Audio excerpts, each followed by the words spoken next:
পৃথিবীতে কে কতটুকু রিজিক খাবো, কে কি পরিমাণ রিজিক খাবো, আমাদের মায়ের পেটের মধ্যে আমাদেরকে ব্যবস্থা করে দেন কে? এজন্য রিজিক নিয়ে চিন্তিত হবেন। আবার আল্লাহর হাবিব সাল্লাল্লাহু আলাইহি সাল্লাম বলেন, লা তামুতু নাফসুন হাত্তা তাস্তাকমিলা রিজকুহা, তোমার জন্য যে রিজিক বরাদ্দ, যে রিজিক তোমার জন্য নির্ধারিত, ওই রিজিক ভক্ষণ করা ব্যতীত তোমার মৃত্যু হবে না। সুবহানাল্লাহ। অর্থাৎ আপনার জন্য যে রিজিক আছে ওইটা আপনিই খাবেন, ওইটি আপনি খাওয়া ছাড়া আপনার কিন্তু মৃত্যু হবে না। এই জন্য সম্মানিত প্রিয় মুসলিম একরাম, আমরা হালাল উপার্জন করতে হবে। কি উপার্জন করতে হবে? সকল বলুন হালাল। আমরা কি উপার্জন করতে হবে? ধরুন আল্লাহ রাব্বুল আলামিন আমাদের জন্য, আমরা যতদিন বাঁচব 1 কোটি টাকা রিজিকের ব্যবস্থা করেছেন।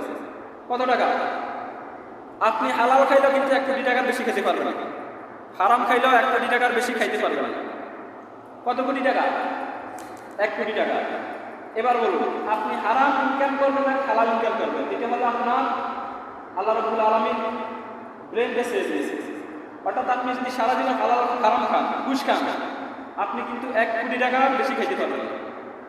আর আপনি যদি পরিশ্রমী হন, আপনি যদি কষ্ট করেন, আপনি কিন্তু 1 কোটি টাকা কিন্তু ইনকাম করবেন।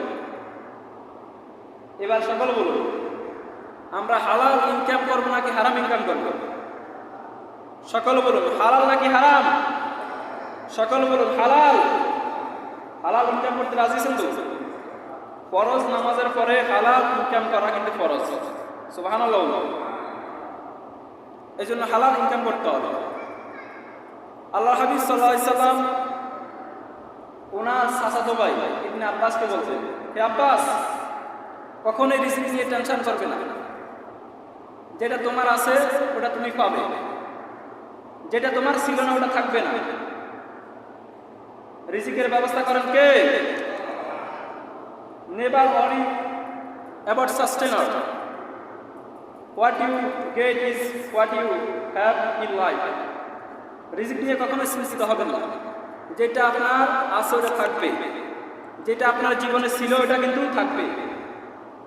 অর্থাৎ আপনি যেটা জীবনে পাওয়ার ওটা কিন্তু পেয়ে যাবেন। আপনি শুধু পরিশ্রম করুন, আল্লাহর উপর ভরসা করুন, বাকিটা রিজিকের ব্যবস্থা করবেন কে?